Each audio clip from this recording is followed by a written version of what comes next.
everybody? Hopefully the sound working today. I've brought my van, so I actually have my little stand here today.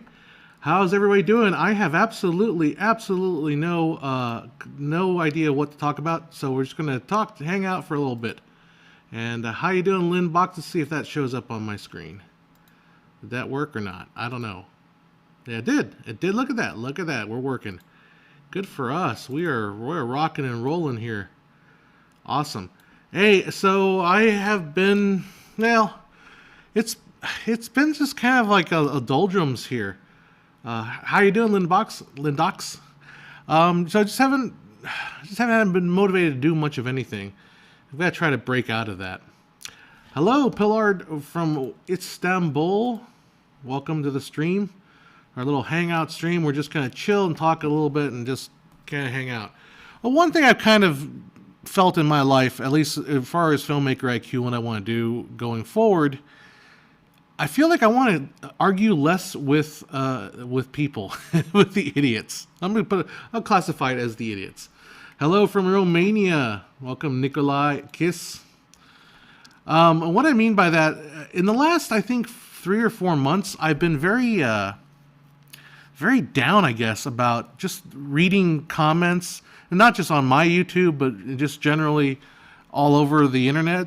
Hello from Brazil, C4VR. You're all are coming in and interrupting my stream of consciousness here. But I welcome you guys. Thank you for coming out and hanging out with me. I just been like disillusioned with comments, because I think when you think about comments, it takes a certain personality, a certain person to make a comment, right?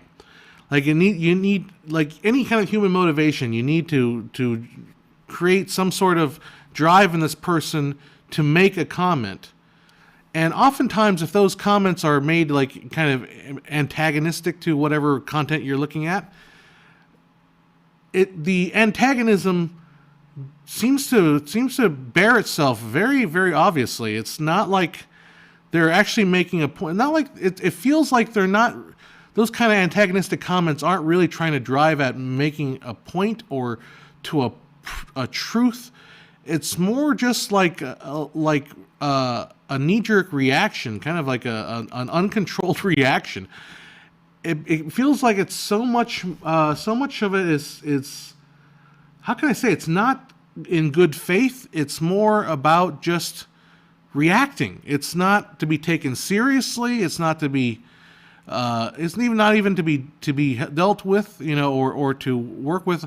I get this, sometimes on my Facebook, and I see it on Facebook. I see it everywhere, right? These kind of comments, and it's like you're just commenting. You're just doing something to do something, and you're doing something to keep your fingers busy, right? That's all it is. Hello, Elin Valnstock. Imagine you from the Nordic areas. That's pretty cool. Welcome.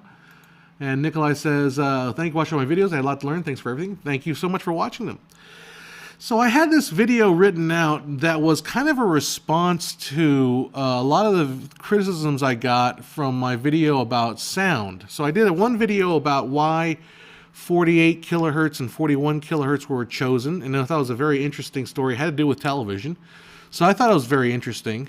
And then I did a follow-up about that to that video about square waves and regular waves. And I think for me, that was an epiphany about the way sound waves in digital audio work, as far as pulse code modulation is a proper term for it.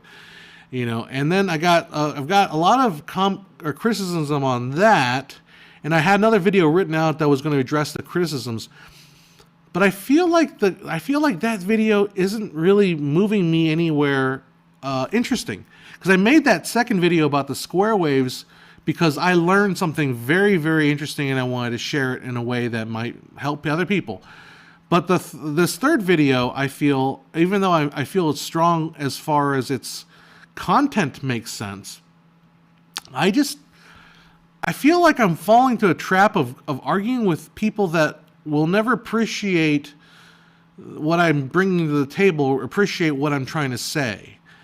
And I feel like I'm not really going to argue. I'm not really making any headway. In fact, I feel like that way about a lot of things. I feel like I'm arguing with, or I'm presenting content for people, or arguing with people. It's more honestly that people that are here on the stream are fans of the show, and we are fans of what I do here at Filmmaker IQ, and that's different. But the comments, responding to the comments, especially the antagonistic comments, feels like complete waste of time. And I guess from the outside, that might have been more. From the outside, that might have been quite obvious, I think. But from someone that has come from a background of what do you call it, of forums, because I got my start with forums and all that stuff, I just feel like it wasn't so obvious to me. It wasn't as obvious to me as I think somebody on the outside. I guess the stream of consciousness. I want to jump around to. I finished the second season of Ted Lasso, which I thought had a couple episodes I thought were not very good. I really did not like that Christmas episode. I felt that it had a really corny ending that I didn't quite get. But the rest of the show I did really enjoy. So the rest of the season I really did enjoy the season. And this is a slight spoiler alert. So if you haven't seen the show, please do check it out one way or another. Hi from Sweden. Just want to say hi to you guys. Hi from Sweden for a small new tech tuber, and then hi from New Zealand. How you guys doing? So welcome to the stream. We're just gonna sit back and chat a little bit and chill. So there is this one character in Ted Lasso who's the assistant, who was like the football club manager. His name is Nathan. He gets promoted to. He starts off the show as a very shy and intimidated little guy who's constantly picked on by all the big footballers, and then he turns into he's brilliant. He's a tacticianer. He knows how to manage the game very well, but he doesn't have the personal skills necessarily. So he does try to. Well, in the second season, he manages to pull off a really great call, and all the press falls in love with him, and then he gets obsessed reading the comments about himself. And I watched that show and I thought I could really relate to what was going on there, and I could see the trap he was falling into. And I never luckily I've never fell into that big a trap, but I was a big fan of reading comments and engaging in social media and all that. I'm not so much anymore. I feel like I've just gotten sick of that. But anyhow, I really related to Nate's character development. So I just want to say, I'll leave it at that. I won't tell you what happens to the rest of the show. Oh, it's pretty obvious, but I mean, it does flow naturally. Anyhow, have I watched The Last Duel yet? Is that the one that that's the one I'm too busy looking at my phone to watch, right? I think that's the one. No, I haven't seen that one. I haven't been to the movie since Dune. I saw Dune, and I haven't been. I want to see Last Night in Soho because there's two female leads in there that I really do think are gorgeous. I would stare the whole screen looking at those two female leads. I believe the one, Anya Taylor-Joy, and the other girl, who I don't know her name, but she, I believe, was in Jojo Rabbit. And I love Jojo Rabbit. Jojo Rabbit was one of my favorite movies from that year. Well, there you go. Hey, love the video on the history of color TV. Do you know if there are any remnants of the 1953 CBS color premiere? No, I don't know. I don't. That's a good question. Well, 53, we also remember 53 was before the invention of videotape, because that videotape doesn't come around until 55. So you're going to find really hard to find, it's going to be really hard to find anything from that era, because it would have been shot live and just broadcast either that. I mean, maybe kinescopes, but I doubt it. Thank you. Backus says, my videos on the defense of 24 FPS are legendary, along with your other educational videos of filmmaking. Love your work. Thank you so much.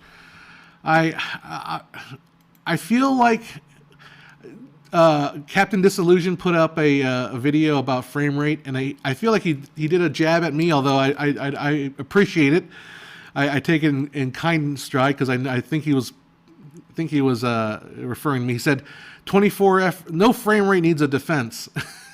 He's absolutely right. No frame rate needs a defense. I just felt like that video needed to be made because there were so many people that didn't understand 24 frames a second, and at least understand the culture behind it. I do want to talk about this one thing with color television because it's been on my mind. Every few months, I get a nasty comment on my color TV. It's called the War for Color Television. So every few months, I get... Scott Marshall says the Rose Bowl parade it's not the Rose Bowl parade, it's the Rose Parade. Correction. Actually. Rose Bowl is the football game. The Rose Parade is the parade. And they're actually two separate things. They're not actually related at all. I mean, the Rose Bowl is held also on New Year's Day, but it is not the same thing. But that's because I'm a Southern Californian, and you can know, and that's something that you just know because you live in Southern California. Anyhow, so every few months I get an angry comment on that video. Said, how come you don't mention the fact that color television was invented by a Mexican named Camarena? I forget his first name, Alejandro Camarena. And people get very irate that I didn't bring up Camarena in this topic about the war for color television. Hey, Buckmaster's here. Everybody can calm the F down, people. Matt Buckmaster is here. Anyhow, so I always get these comments about it, and it always strikes me as very annoying because they're always... In the last exchange I talked about, I discussed this with this person. It came down to this. So my position why I didn't include Camarena in that story, because Camarena had absolutely nothing to do with it. Camarena had patented a version of color television in Mexico. Now remember, Mexico in 1950 was quite an undeveloped country at the time. I mean, America was quite an undeveloped country. It's outside of New York. There's hardly much of anything. New York, Los Angeles, it's the 50s. It's still early in technology. But Mexico was really far behind, and so there wasn't a whole lot of development as far as television. There was some. Let's not kid ourselves. Mexico City was growing, but it still wasn't, like the market that New York is. But anyhow, Camarena had patented this version of color television. Now, what exactly was it? It's kind of hard to say, and I've had trade some emails with Technology Connections, kind of talked a little about it. And what he said was, and the patent is out there, and it's basically a device that converts an existing television into color by putting a color wheel in front of the screen. Now, it didn't change the frame rate. It didn't change how you broadcast the signal. It didn't change anything about the television at all. It really basically was a device that would put the color wheel in front of the television, maybe had some sync with the refresh rate. There might be something connected, but it didn't actually form a new form of television. And the patent was 1941. And if you look at Camarena's patent, and then you look at, don't discount Philly. Never discount Philly, dude. Philly is always sunny in Philadelphia. Never discount it. Anyhow, so 1941 is the U.S. application of the patent. Now, a couple months later, you actually have CBS demonstrating their version of the color television, which upped the frame rate from like 30 hertz to 144 hertz. So they actually did the whole thing and actually had a working prototype that the press came and saw, and they were all blown away by it. They thought this is amazing, this is amazing. And so I was saying, well, Camarena he might have had a patent for a color television idea, but CBS had a working prototype that same year. So you can't really say that one stole from the other. They obviously they were also working independently and came up with their own. And then Camarena's color television never went anywhere. It just sat as a patent. It never got developed. And then people would say, well, they stole the idea. I don't know if they stole the idea. I mean, the idea of spinning color wheels has been around since 1910 when you had the Kinemacolor from England, which used the same technology as a color wheel and a piece of film shooting through it.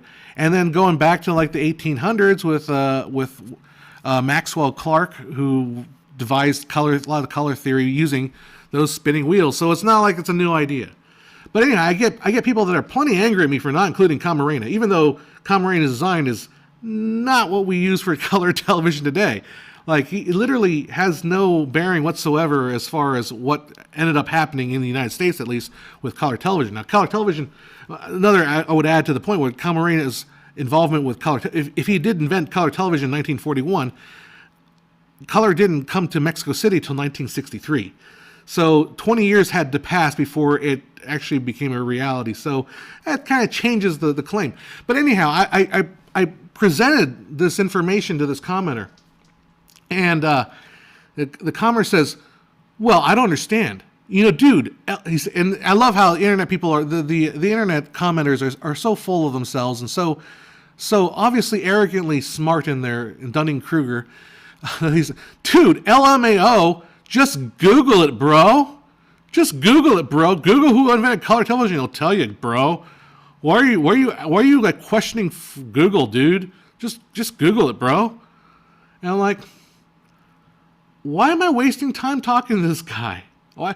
And the thing is, I don't want to make a video necessarily. I feel like I should make a video, but I don't want to spend all the time and energy and deal with the comments about a video saying that no, Camarena did not invent color television, even though it says it's what Google says. You know, I feel like what's happened is that his errors have kind of inflated his legacy, which errors tend to do. I don't even think Tesla is really as big an inventor as people make him out to be. I think people inflate their ego. Again, Edison too. Edison had his ego inflated forever until some people on the internet started to question some of his ethics, which, yeah, you know, really should have his ethics questioned. So, I don't know. That's like questioning God, dude. Question Google. Dude, just Google it, bro. What's wrong with you? LMAO. I'm laughing my ass off. This guy doesn't know how to Google. Like, how about you Google CBS color television, sequential color, 1941. See those, there's actually pictures on, like those doc sites, Alamy.com or something like that. And it's got, they actually stock photo of people at the press conference watching this color television prototype. And it was described in the press as brilliant, amazing, beautiful color television. 1941. That's how early it was. So, yeah. And then Scott Marshall just says, yep, saw the system in action himself. 144 frames per second, worked out 24 FPS. Looks gorgeous. So, to say that a Mexican invented color, and that's another thing. Like, why do we have to make it? Why do we have to like ethnicize or not nationalize this thing? Why does it have to be a Mexican invented color television? How about you give me his name, Camarena? Is Alejandro Camarena? It's funny, his name is Camarena. Camarena. All right. Matt says, can you convince Technology Connections to drop his awful shtick? I desperately want to kill him, but I don't have the authority and knowledge to say not only is it annoying, but it won't age well. I like his shtick. I find it, I think it appeals to my dad humor. I find him very, I just enjoy his his kind of like basic, dad humor kind of thing. It's a very engineer kind of humor. You know, it's a total. I like it. I haven't been following his film adventures because I have kind of I haven't done much film work lately with like celluloid film. So I'm like, if I watch it, I'm probably going to end up doing some film. But you know, hey, he has way more viewers than I do, and way more subscribers than I do, and he has way more better voice than I do. You say it goes too far? I don't know. Sometimes it's hard to tell what goes too far and what isn't. La Macarena en calor. Someone's saying like, do we need to say, oh, a Mexican invented color television? Like, do we need to say that? Can we say it was a Jew that invented color television? Because Goldmark. But the thing is, like, who cares? Give me the person's name. And then, you know, like, we say a Scotsman invented television, which Baird, I forget his name, Scotsman. So are we gonna like? Does it matter? I don't know. And I'm gonna say this. I'll get in trouble. Okay, fine. There is a little bit of Latin pride, I think, with Mexico. Mexico can, there are elements of the Latin culture that are very boastful and prideful. I don't think that's necessarily making stuff up. I'm not saying all people are. I'm just saying there is a hint of that. And to say, oh, Mexicans invented color television. Yeah, sure. Okay. And what I feel bad about, I also feel bad because I think that Camarena was probably a very, very creative inventor. I mean, he had to, look, he was doing stuff in Mexico when there was literally like nothing was developed. All right, it was, I mean, there was some development, obviously. There's got to be development. But it wasn't like the kind of technological development that was happening in New York City or in even Germany or England or stuff like that. So he was working with like third-hand parts. But he did some amazing things. He was able to cobble together a lot of cool stuff. And he's super important as far as bringing television to Mexico. Like, super important. So I don't want to tarnish that part of his thing. But there are stories, if you look up the history of this guy, there's a story about him at NAB, something 1960. He comes up with this thing called bicolor television. So he invents another version of color in the 60s, and everybody at NAB was blown away. Oh my God, it's amazing! He held a 2-day sold-out lecture about this bicolor. And what it was is instead of 3 colors, he uses 2 colors, right? So it's slightly cheaper to manufacture television. Sold out. It's the most amazing thing ever invented. And if you Google that particular invention, you can't find anything about it. I know, here I'm bitching about Googling. No, I'm saying if you're trying to find information about that particular thing, there's no information about that invention outside of the biography written by his heirs. I wonder, I think Technology Connections did talk about this. It was good, but not as good as the 3-color version, and it didn't really save that much money. So that's why it probably didn't go anywhere. But that's the only thing we can kind of guess what happened to it. Anyhow, let's see. A Scottish Mexicanos. How would a Scottish Mexican sound? I'm not going to try the voice. I can't do it.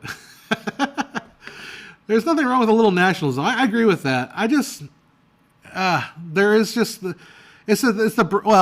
term for it is bravado. There's a bravado, and so they go around claiming, oh, we Mexicans invented color television. Well, it's not the color television we use today, but or even used in 1953. But hey, whatever.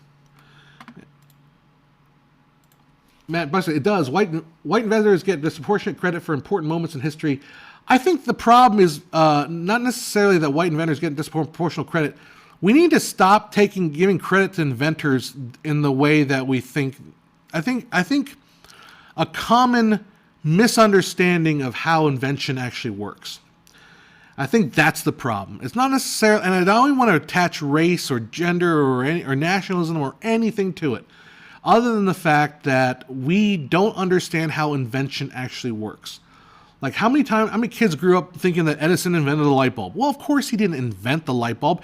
He had to do it through, he conglomerated a bunch of other inventions together. He hired a bunch of people to work on it, and they all figured out how to do the light bulb. It's the same thing with Steve Jobs. Steve Jobs didn't invent the iPhone. Steve Jobs didn't invent the Macintosh.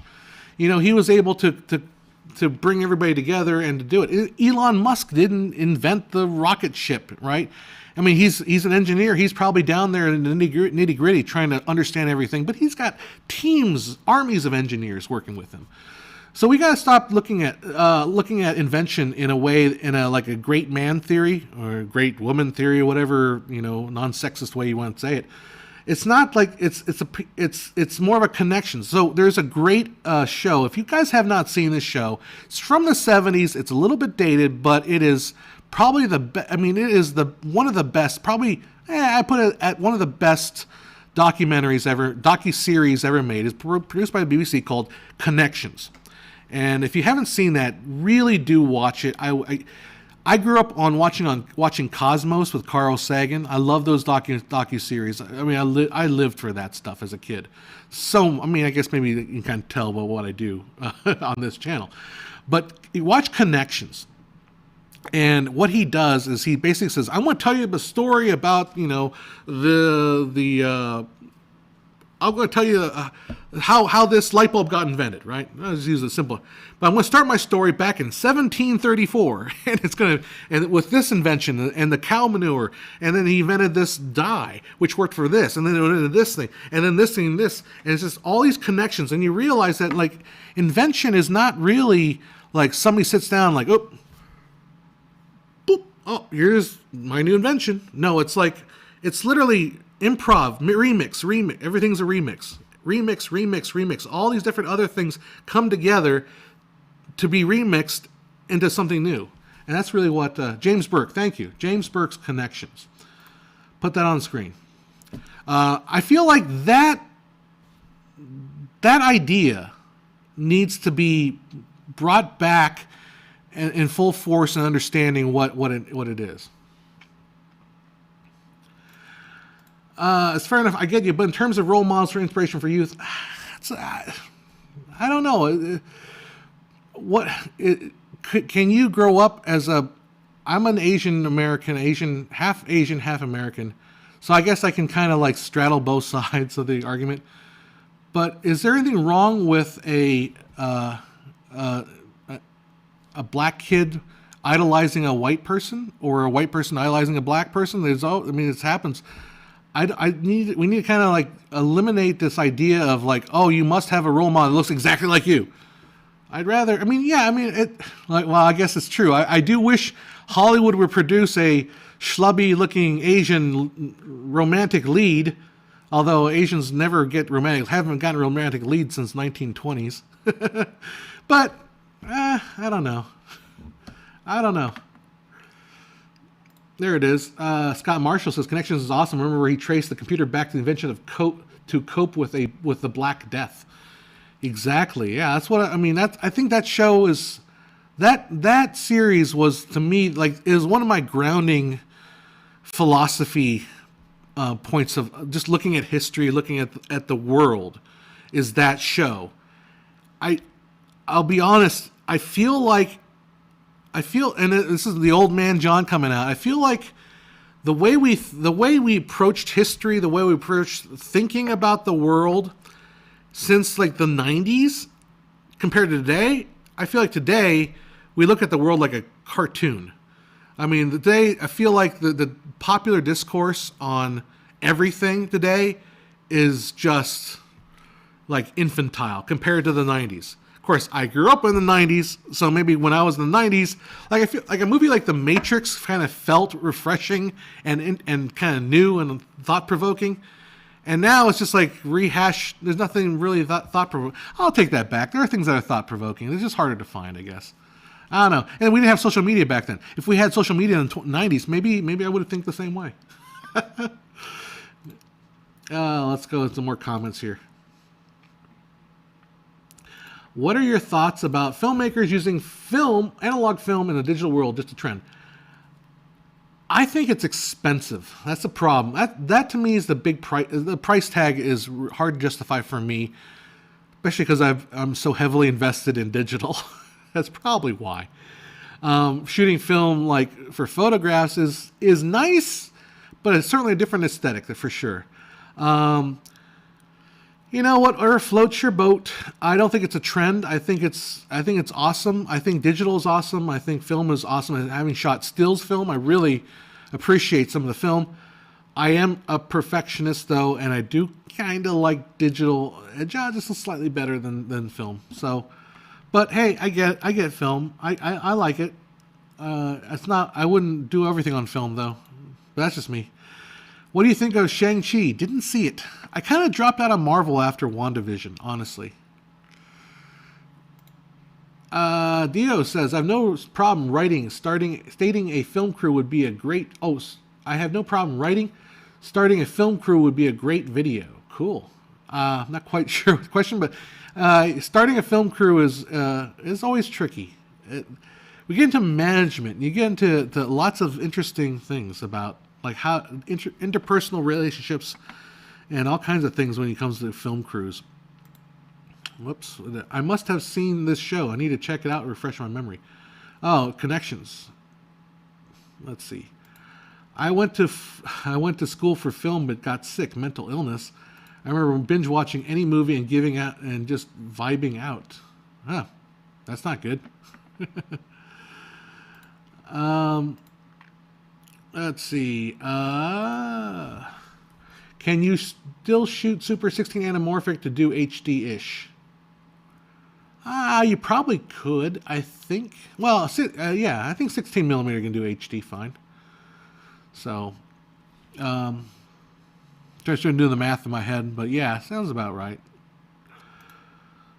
Okay, Lucas asks, what do production houses look for in an editor when hiring? Beefy, freelance, portfolio, demo reel, degree? It all depends, honestly. You're asking basically what does a company look for and look for a team member. I think a lot of it has to do, I mean, your demo reel is obviously important, but you got to remember, like, demo reels are also very deceptive, right? Like, demo reel is showing you what the best of the very, very best of whatever you did. It doesn't show you what your average work looks like, you know? You know, you put all this effort into demo reels and they can be flashy and cool, but I don't know. Maybe for an inexperienced person that's hiring somebody, but I think for an experienced person that knows the job, like if I see a flashy demo reel, I don't really know that much about you, other than maybe you were on some cool projects and then you know how to cut out all the boring bits. You know, what happens if you're in an editing house and you're getting some boring stuff? What can you do with that? So I mean, I think interpersonal stuff is really important too, I imagine. So if you get the interview, you know, are you a team player? Are you a go-getter? Are you somebody that's going to be pleasant to be around? That I want to spend like 13 hours stuck in a room with? Is that what's up? You know, sup, man? How you doing, Micro? Hi. Do you think that iPhone movies might become more common after iPhone? No. That's a quick answer. I'll tell you why. Because I forgot. I was going to show you. So I've been doing a lot of 3D printing. So I think my original diatribe was going to be like, I'm sick of commenting with on people's crap. I want to make art. I want to make stuff. I don't want to constantly respond to the chit chat of social media. I'm just downright sick of that. My life. My mom's taking up like half of my day, so my other half of my day is just this. I want to make something great, as I say. So I've been doing a lot of 3D printing, like a lot. And I want to show you this one I just worked on right here. And I took some photos of this. Now, the reason why you reminded me of this iPhone 13 cinema mode was I shot some photos of this 3D print that I did with my phone, and I shot it with my 5DS. Not a Mark, it's just a photo camera. And the 5D blows a phone away. Now, I have a what is this? Samsung something or another. Samsung Galaxy something or another, whatever it is. So yeah, it's not an iPhone, but there's just no question about like the lenses, sensor size. You're as in the words of David Lynch. David Lynch said, if you think you're watching a movie on your fucking iPhone, then you're fucking kidding yourself. That's what that's like a direct quote. Sorry about that. I know. Terrible, terrible impersonation. Should be locked up and tried for that. Anyhow, so this is a photo that I shot of this model. This is about a 1/6 scale. In fact, I'll bring it up right here. So I'll show you. This is the model that I made. I 3D printed. There you go. You can actually see it. So it's about a 1/6 size. And here is the first photo I took of that. So that is with the 5DS. Let's go to the next photo. Oh, there he goes. So one of the, oops, come on. It's cycling through them like quickly. All right, let's go to the second one. This is a boo here. This is actually modeled a boo here. I did not sculpt this. This is sculpted by a gentleman named Megha of VX Labs, who does amazing work. I mean, absolutely blown away by his ability. But I did print it and I did paint it, so I did have to do something. And here is the another shot of it. Now, I shot this in front of a computer screen as well. So it's so it's kind of like what I'm doing here in Live Set. I'm using a virtual studio for these models, which I'm starting to really like to do. Anyhow, but so that is that is what I was working on. I've been working on that for probably about. Sorry, working about that for probably about 3 months or so. And you can add me on Facebook if you want. I may not accept. Sometimes I don't accept Pablo. I should be able to. If just remind me. But I'm glad you like 3D printing because I think it's getting away with your filmmaking. I agree with you. The thing about 3D printing that I enjoy is because I can do it by myself, and it's a creative outlet for me to do something very creative. But I don't have to assemble a cast and crew. That's probably the reason why. COVID is still kind of dwindling down. I think I'm going to find it annoying to get stuff going on right now until things kind of just completely open up. It's still a bit annoying to do stuff, so I'd rather not pursue too much. I may start doing some feeling around for stuff. Anyhow, I forget what my point was. Anyhow, whatever. Oh yeah, I spent about 4 months printing that. I did at least 3-4 torsos, at least 5 heads. Acrylic issues with acrylic satin coats that went on wrong and then got all fuzzy and destroyed everything. I mean, I did so much on that. Bo says you should play trumpet on my next. I was thinking about doing that actually. Dang, you said it too. Enhance. Everyone's jumping on board. Saw that you have 420 followers. I wouldn't change that number. I didn't realize I had 420 followers. I've been, yeah. Well, that won't go in there. Yeah, 3D printing can be a pain. If you do the models yourself, you need to worry about overhangs, thickness, and sharpness, and proper topology, and all that. I don't actually do the modeling myself, but I do a lot of the supports myself because I don't trust. Like that one, I really he didn't do a very good job on the pre-supported stuff. There's a lot of errors. I had to fix a lot of things. I ended up having to redo most of it. Wait a minute, that was the 3D art. That was the actual model. That was the actual model photographed in front of a screen. That's the actual model itself. So, yeah, I mean, and it's lit with two relatively inexpensive newer NEEWER lights. Yeah, so it's I had a lot of fun shooting that. I was thinking about doing a video about that, but I don't know if you guys would be interested in that or not. I don't know. I might. Just tuning in. Did you have a good Thanksgiving? Pretty good. Made turkey. I did a good job on the turkey. I should have let the turkey cool a little bit longer before I cut into it because it was delicious at first. It got a little dry, but it's okay. It was good. The dark meat's delicious. Best thing I ever had. Yeah, the newer lights were not bad. I found there's a fundamental flaw in the way to design the what do you call them, barn doors, and that you can't bend the damn thing beyond a certain angle. It's just bad. So other than that, and also the color range is weird in that if you go full, like the one I have, the daylight balance is way dimmer than the lower color. So but you know what? For like $100 a pop, they do the trick, man. They do the trick. They're not like great, but they're okay. They're pretty good. You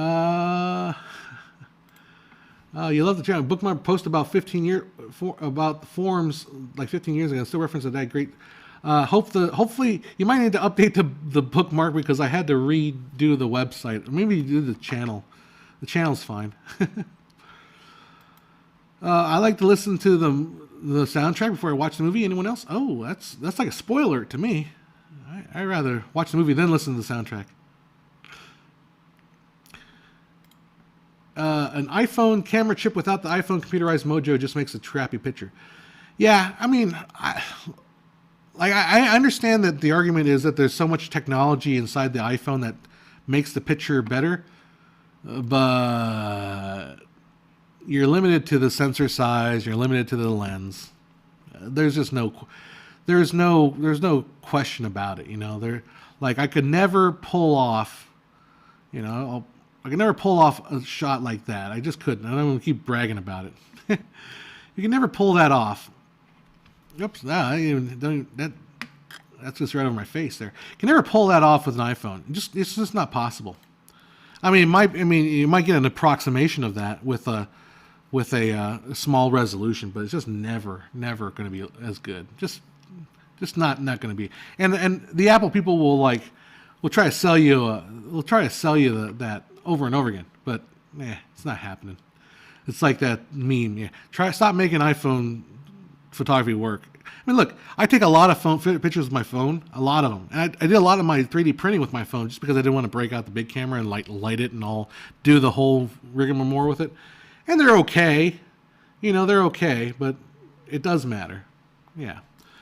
Bo says gear does matter. I don't care what anyone says. It does matter to a certain point. Like with all my skills, I can only get my phone camera to look as good as it could.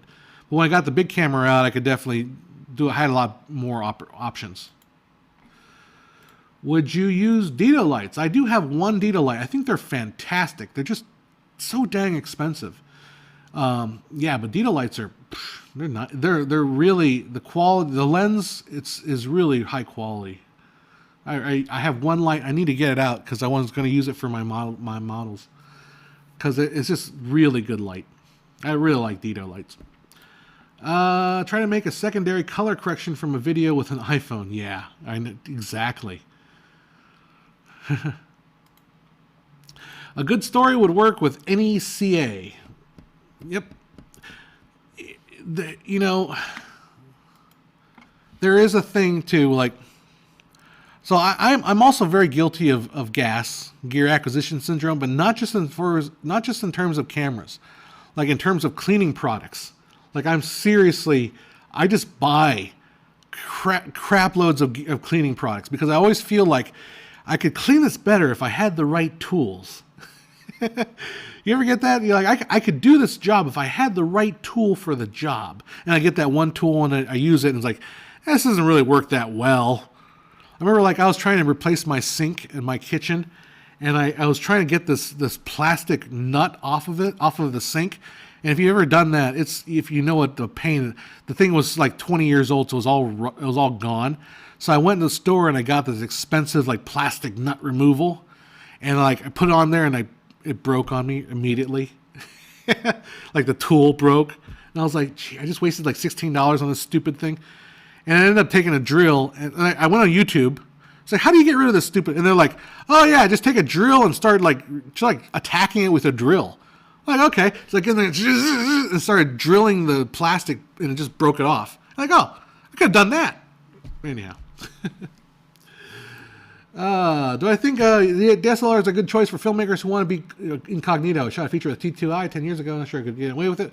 My Ursa Mini in the same flick. Yes. Yeah, that is a problem. I am so far away from shooting incognito these days. I don't like to shoot gorilla anymore. I just don't like it. I just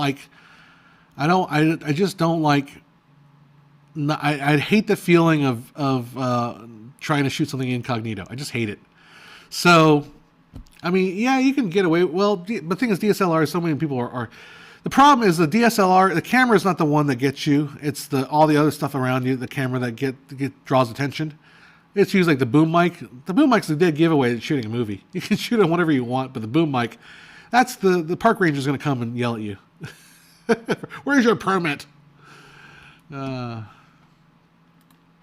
Can I disassemble and reassemble stuff? I can disassemble stuff.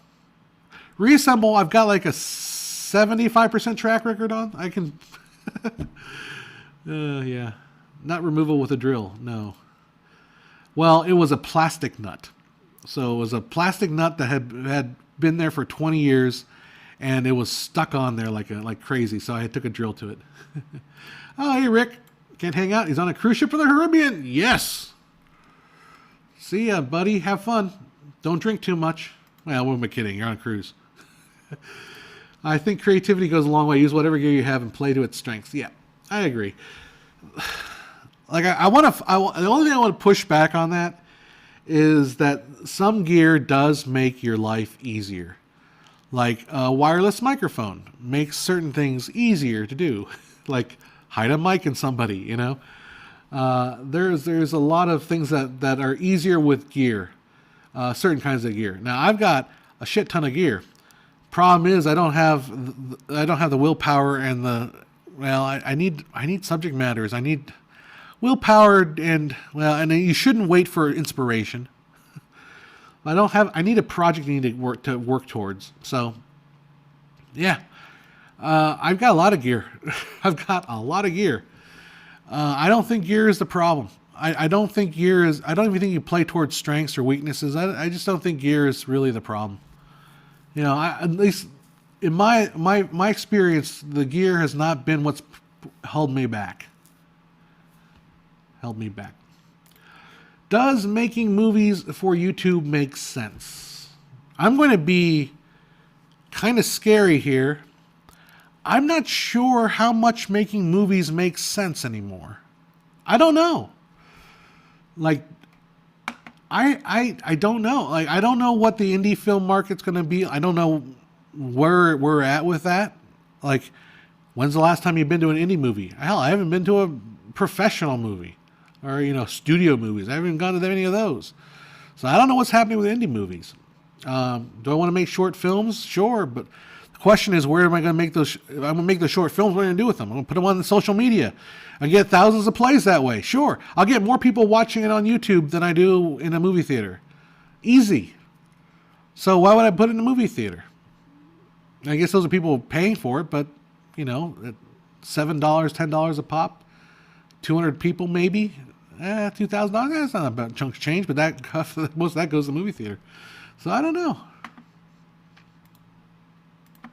Yes, it's got a good point. I don't get the whole looking for inspiration. Folks, you make art because you have something to say. You don't make art by looking for things to say. If you don't have anything to say, move on. I agree with the first point. I think looking for inspiration is the wrong way to go about it because you'll never be inspired. I think you gotta make it a practice. You gotta make it a practice. Now, on top of that, I'm not so sure if something to say is what you want to do with your art. At least what I want to personalize it. I wouldn't say what I want to do because I've got a lot I want to say. The problem is I feel like I said, I was talking earlier about this video idea for about sound. I feel like I don't want to say it. I want to make art, and I don't want to necessarily say something to the art. I want you to look at the art and be able to take something from it rather than me saying something. Maybe that's the problem with art in general, is there's too many arts. The arts are too full of people trying to say something when they really shouldn't be that way. Maybe arts really should be more about reflecting reality or reflecting a concept. And maybe because I've got this idea for a short film. I'm like, I really want to say something with this. I really want to, but I'm just thinking, every time I think about what I want to say with it, I feel like I'm always just hitting a block. What I should do instead is focus on the art side, focus on the storytelling side of it, and less so about what is it trying to say, because it feels like trying to say something makes it lesser art. You know what I'm saying? Anyhow, let's see what you guys are saying, because I've been monologuing there for a while. Simon Bounce says, what the fuck is the content of this channel supposed to be about? I have no idea. What do you think? Boom, mic drop, art moment. End the stream. Just kidding. What is this content of this channel supposed to be about? I love that. it's like people like that really want to put you in a box. Like, oh, you're about filmmaking. You can't talk about anything else. I don't know. This is just a chill stream. We shot a movie this summer for $5K. Put a trailer on YouTube, many different venues. When they stream, we get paid. Cool. Good for you. All right. Awesome. Yeah. Well, 5K is pretty good. Pretty good for a movie. If it's a feature, yeah, that's really, really good. Do you have any scripts or concepts for films narrative work on the back burner? I've got tons of them. Too many of them. Well, I've got like 3 or 4, but like I need to like actually commit to something. We submit our short films to Film Hub and they get distributed to many, many venues and they stream. We get paid. Yeah, I hate to tell you, you're not going to get paid. I mean, I'm sorry. It doesn't really work that way. And I'm sure there's plenty of people on Facebook that'll tell me, "Oh, John, you don't know what you're talking about." Yeah, I get it. I don't know what I'm talking about. I have not seen anybody really make the short film stuff work, like as far as financially. I mean, you can attach it to something bigger name. You can attach it to like a series of sketches or something like that. But like independent little short films, I don't see it making money. Unless you got a huge extravagant backer. Yeah, when you say something I don't mean agenda, can also be an idea or emotion. Yeah, I agree with you. You're right. I'm guilty of just going off on what people say. I don't mean to.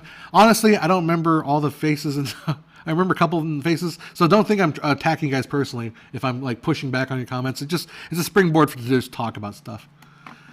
All right, I think it's better. To wait for things rather than to look for them, and doesn't mean to be passive, but the sensitive of what's around you.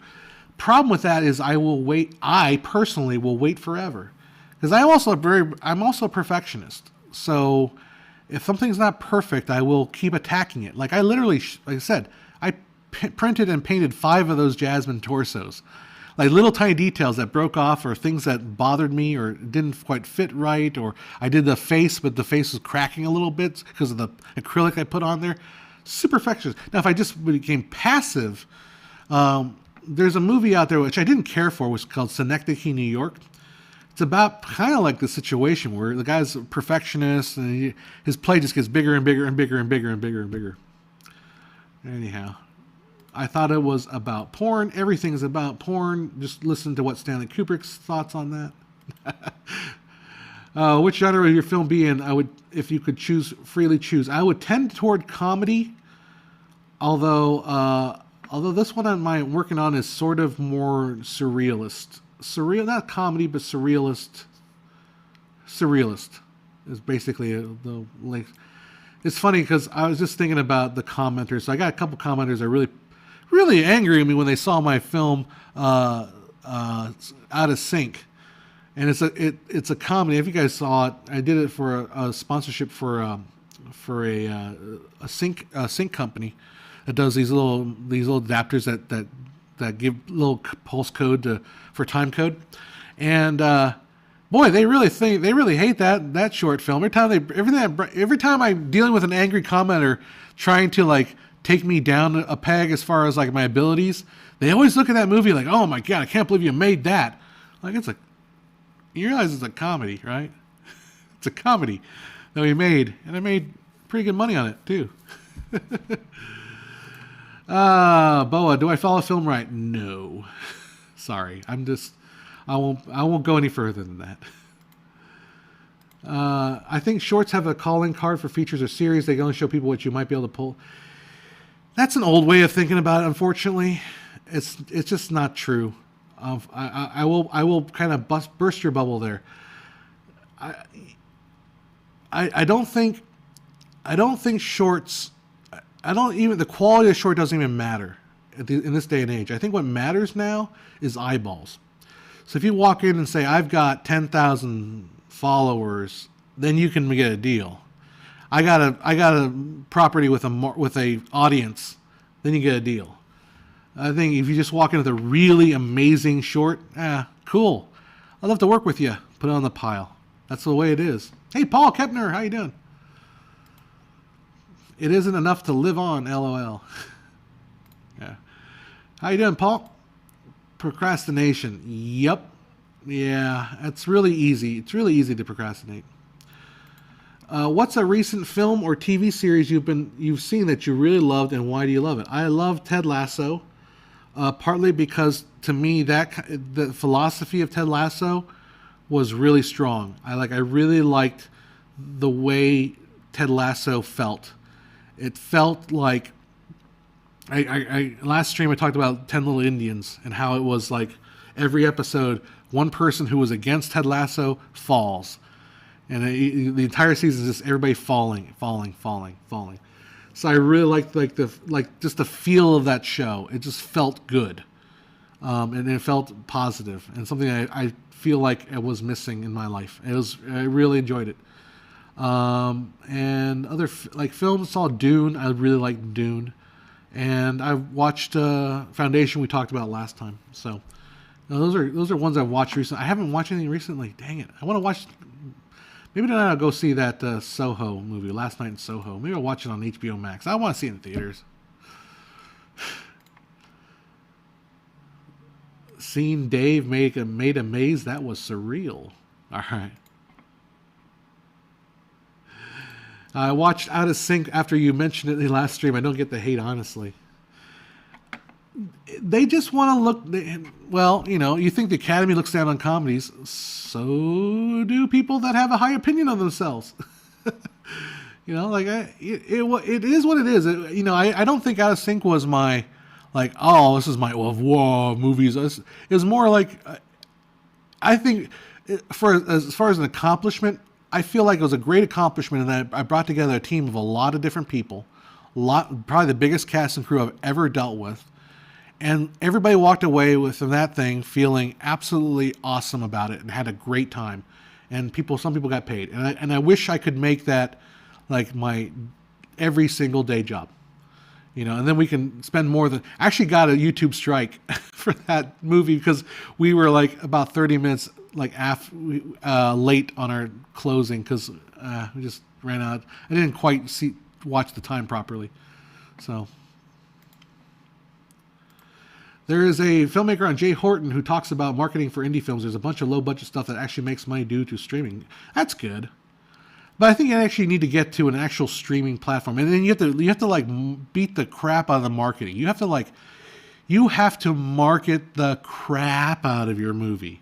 And that's the way to do it, I think. That's always been the way. It's always been the way to actually make money in indie films. You're more of a marketer than you are a filmmaker. Look at the Corman, right? Roger Corman, he is a marketer, not necessarily a filmmaker. What's the other Castle movies like the Smell-O-Vision and the skeleton that came down from the ceiling? It's all those marketing gimmicks. Oops, knocking over Anger. It's all marketing gimmicks, but it works. It absolutely works, and people, that's fun. It's good to have that stuff. Anyhow. I wish we could return to more simpler movies with more depth, like pre-superhero movie pose a question in the film, have a dual... Yep, yeah, I agree with that. Not that I don't hate superhero movies. I am a little superheroed out, but I don't dislike superhero movies. But I do miss a quieter film. Like one of my favorite films I talked about last time was Wonder Boys. Could you make that? It didn't do well, but it was made back then either. So, one of my favorite movies is The Big Kahuna. It's just based on the play Hospitality Suite. Literally 3 people in a room, entire movie, and it's got some of the best writing. Yeah, I'll say it's the best. It's got some really heartfelt writing, and Danny DeVito's in it, Kevin Spacey, and the guy that's from Twilight, Paul Funicelli or something like that, Funicelli, something or other, and DeVito shows why he is a national gem. He is amazing. He's absolutely amazing. Kevin Spacey plays... I think Kevin Spacey produced it. And Kevin Spacey, I think he wanted to play like the more comical character because he's got a lot of jokey lines. And that, watching it last time, that's a lot of jokiness. He's obviously hoarded all the jokes for himself. But Danny DeVito turns in the best performance in that movie. It's just absolutely amazing. Watch it for Danny DeVito. Anyhow, I was just watching a lot of stuff about Matilda, because I was in the play Matilda. I played trumpet for three weeks in Matilda, so I got my head full of Matilda stuff. I was watching the Danny DeVito reunion with him, because DeVito directed that movie, and he reunited the entire cast together like 30 years later. And it's cool to see Matilda all grown up now. Anyhow, I was watching a lot of Danny DeVito stuff. Danny DeVito is really cool. Any plans of a history video? Yes. I need to finish this Fox one. I think I'm going to abandon the one I had on sound and do the Fox video. Probably won't be ready till the next. It probably will be a 2022 thing. But Fox is written. It just needs to be done. I need to clean up this area a little bit more. We clean up the back over there. It's really cool. Really, it got some space back there. I should pull my van back into the studio. But Fox will be the next, the 20th Century Fox. So we talked about Fox, William Fox, and now we're going to talk about the studio Fox, 20th Century Fox. And now it's no longer 20th Century Fox. It's just 20th Century. Why don't we see small iconic films anymore? The Goonies, Sandlot, others are the way to think about good movies that don't get all the hype and are good and beloved for years. Part of that too is it takes time for those movies to grow. I'm trying to think of the last one. I don't remember the last one, honestly. A lot of these movies, they start off kind of duds in the movie theater, and they grew on VHS. VHS was kind of the savior for a lot of those smaller iconic movies that are kind of sweet and wholesome. Because hell, if you're a parent, you just buy your kid The Sandlot, and your kid watch it 20 times in a row, and then you fall in love with the movie. And it's wholesome, it's sweet. It may not be like the most exciting thing, but nowadays the social media, nowadays everything's go, and everyone's playing, their phones and all that. It's getting harder and harder to capture that audience. Sorry, Ridley Scott is not incorrect about some of his stuff when he talks about The Last Duel. He's not wrong. It may be wrong as far as like maybe that's the reason, not the reason why your movie failed. But you're not wrong. You're not wrong, and I agree. Do I feel like sometimes, and has it kind of shaded my belief because before the pandemic, I was like, I still go to the movie theater. I used to go to the movie theaters every weekend. I go because I had the pass. I could go see any movie I want. Now I can't. My mom's also sicker, so that's the other thing too. Yeah, if I didn't have an issue with my mom, I might be going to the theater more often. That's true. Pig was great. Okay. What about that movie about the lamb? Remember that movie? I saw the trailer. Was it the sheep? The sheep movie? You guys know what I'm talking about? The sheep movie? I'm trying to remember that. For me, the last little chem was Emile. Le Fable Dessin de l'Amile Poulain. I don't know. I probably completely mispronounced the French. I can't speak French at all. And the French remind me of that every single time I attempt to pronounce any word.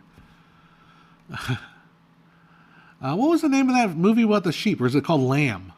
I don't know. There's still some small movies that come out. I didn't see Wes Anderson's last movie, The French Dispatch. I didn't see that. Although, something like Grand Budapest Hotel, which is not a little movie, but to me, that's a gem. That's a modern gem.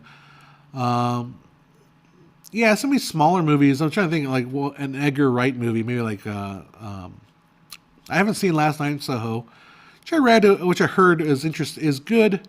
Maybe not spectacular, but I will go just for the two leading ladies. What was the other movie? Baby Driver. That was okay. That was pretty good. So there are a few of them still working. I don't. Yeah, the landscape is weird. The landscape is very, very weird as far as what films people watch. Even. Oh, Nick Cage. Yeah, Nick Cage and Mandy. I've never seen Mandy, but my friend swears by it. So I think I've got to see it. Do you think Mission Impossible 7 will be better than Mission Impossible 6? Aren't they up to 8 now? I forgot. What is it? I don't know. Which was the one with Superman in it? The one that he couldn't shave his stinking mustache for. So we got the Justice League nonsense. Well, the Justice League, the director's cut was a little bit better. Technically speaking, I know why spherical lenses offer less distortion, less chromatic aberration, but what makes anamorphic better than spheric? Is it nostalgic or you gotta watch out, watch your language there. What makes it better?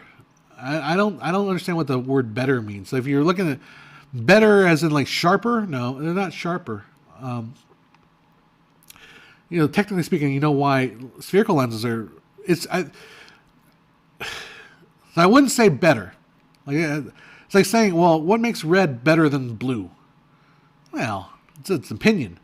I'll tell you why I think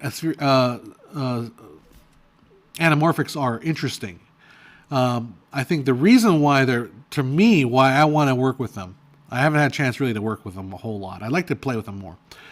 But it's the way that the depth of field works. Because in my video about why anamorphic lenses create oval bokeh, I talk about this idea that an anamorphic lens has a shallower depth of field vertically than horizontally. So what in effect that does is it tends to wrap focus around the subject. So a face will feel like it's more wrapped, the focus will be more like around it than it will be tall. So the tall stuff will go out of focus faster. So like your head, the top of your head will go out of focus a little bit faster, the bottom of your chin will go out of focus a little faster than your ears. So your ears will kind of stay more in focus, right? That's the interesting thing about anamorphics. I think that's what makes them kind of unique and special, and why I think a lot of cinematographers still love them, because it's got a very unique, dreamy look to it. You don't see that in real life. You don't have, unless you have astigmatism, basically. But I think that's why anamorphics are still really popular, and lens flares and oval bokeh, of course. But I think it's the focus, the way the focus wraps around a subject. I think that's what makes them really interesting and pretty much impossible to recreate any other way. There you go. I'm waiting for the Fast and Furious and Mission Impossible crossover. That would be awesome. That'd be cool. I never heard of Station 11, so I don't know what that is. That'd be Mission Impossible, Fast and Furious. We're family, bro. Sorry. Paul says, the thing I hate with modern most movies is the overuse of CGI. I miss my miniature models, practical props, and in-camera effects. Yeah, I guess. I'm not against CGI. I am definitely not against CGI at all. Because literally it's the only reason why I can do what I do. It's because of CGI.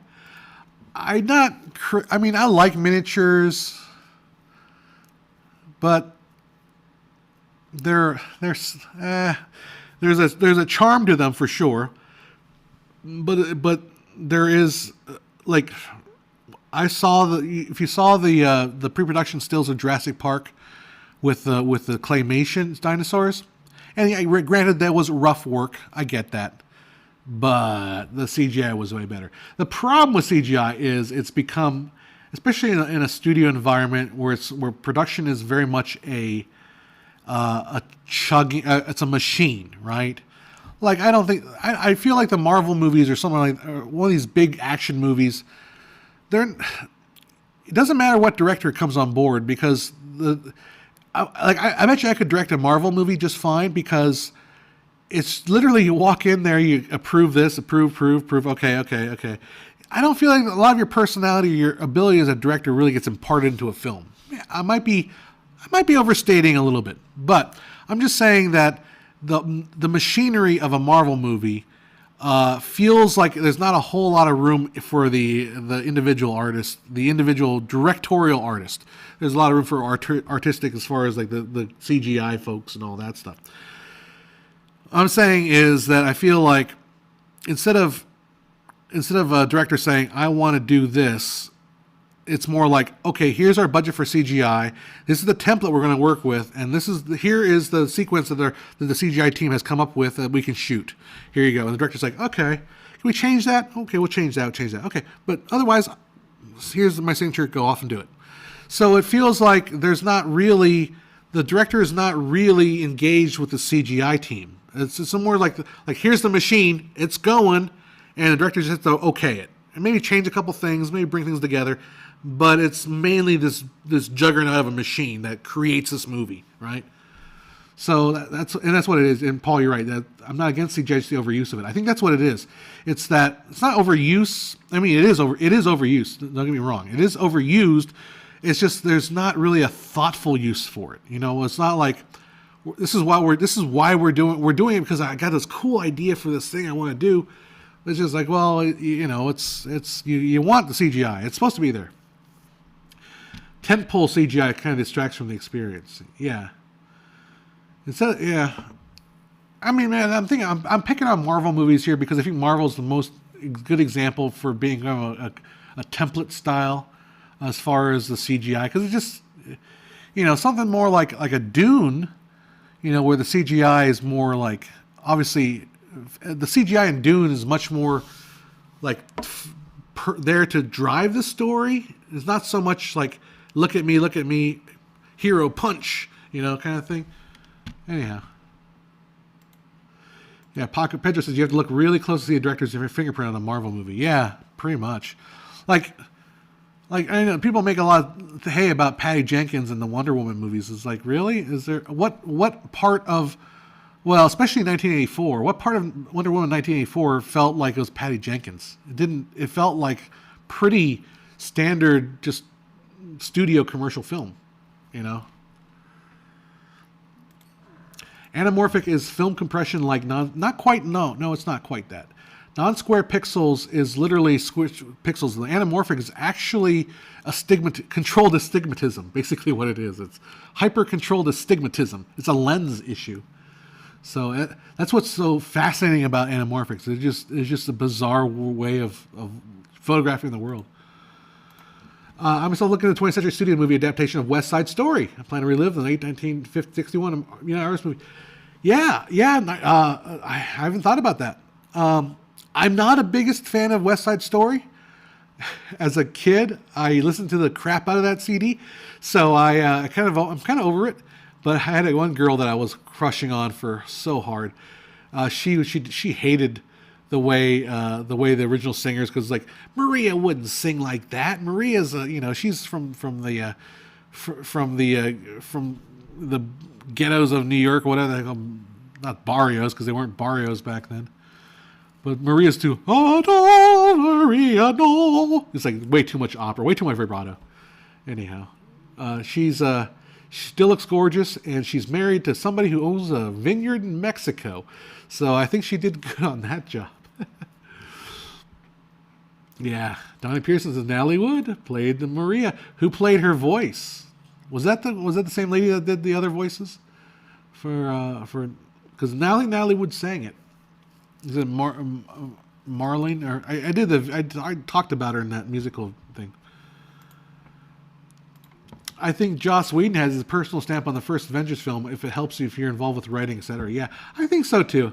I mean, I think earlier on, I think the directors had a little bit more their own personal stamp. Yeah, I think Jon Favreau's fingerprints are more on Iron Man. Definitely. The Thor movie definitely is a Kenneth Branagh movie. I haven't seen it, but I've understood it's very much. Maria invented color television. Yeah, she did. Maria was, no, she's Puerto Rican. She's not Mexican. Get it right. Marnie Nixon. Thank you, guys. Was it Marnie Nixon that did Maria in Natalie Wood?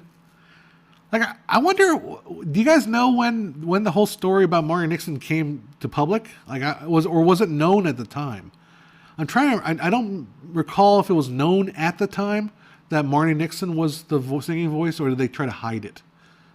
I think they kind of kept it quiet, but they weren't necessarily secretive about it. I don't remember. Off the top of my head, I just don't remember. I probably read about it, but I don't remember it at all. Anyhow. Yeah, West Side Story. So, I'm like, sure, why not? Isn't it Lubitsky or that cinematographer that Spielberg always works with shooting that? I mean, because if you're gonna shoot something really, the thing I didn't like about Lincoln, I did not like the theatricality, the way that was shot. It was shot so theatrically. I didn't like that look. But with West Side Story, hey.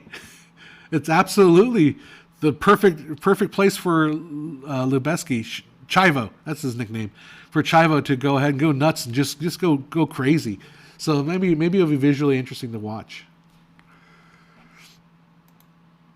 Scott says they always try to hide it. I thought it's kind of well known now.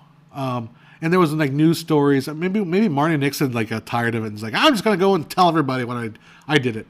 It's like, you remember the movie Wag the Dog, when I think was it Al Pacino in it? No, is it? Oh, that wasn't Al Pacino. Was that Al Pacino? Wag the Dog. He goes to was that Al Pacino? Dang it. He's like, I want everyone needs to know. Everyone, I'm the one responsible for this. I'm the one, And then he winds up Epstein. Oh, those 90s movies, man! Oh man, they don't make them like they used to. Bulworth.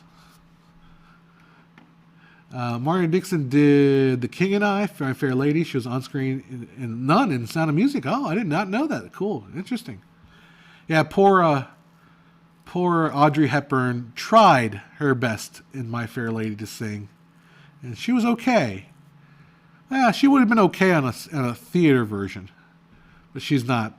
Well, I mean, come on. De Niro, Hoffman. That's the one. Hoffman. It wasn't Al Pacino. Hoffman was Wag the Dog. Yeah. Oh, the 90s had a lot. Remember the movie? Remember Primary Colors? Okay. I don't know anything. Primary Colors. I don't know anything. All right. You're not gonna find me hanging from my office. We won't talk about that. Never mind. Janusz Kaminski did the cinematography for 20s. Oh, okay. Kaminski did it. Okay. Well, he's pretty good too, right? He's top of the line, man. Does it make a best when shooting an anamorphic lens in front of? Does it make? I can't bequest when shooting a anamorphic lens in front of. So anamorphic lens on a 4x3 chip. So that would basically whatever the anamorphic ratio. So if you shoot a 2x2 anamorphic on a 16:9, or on a 4x3, that gives you 8x3. So 8x3 is about 2.39. Well, it's 2.4. 8 divided by 3, right? No, wait. 8 divided by 3 is. Dang it. Yeah, it's 8 divided by 3 is 2.6. So yeah, so 2.6 was the original aspect ratio of CinemaScope, but they got they truncated it down to 2.3, 2.5, 2.39 or so. So yeah, if you use it two times on a 4x3 chip, then that would give you 2.3, 2.4 ish, and then you would 2.6, 2.66 repeating for all you math nerds out there. Then you have to crop it down to 2.39 for modern display. Anywho,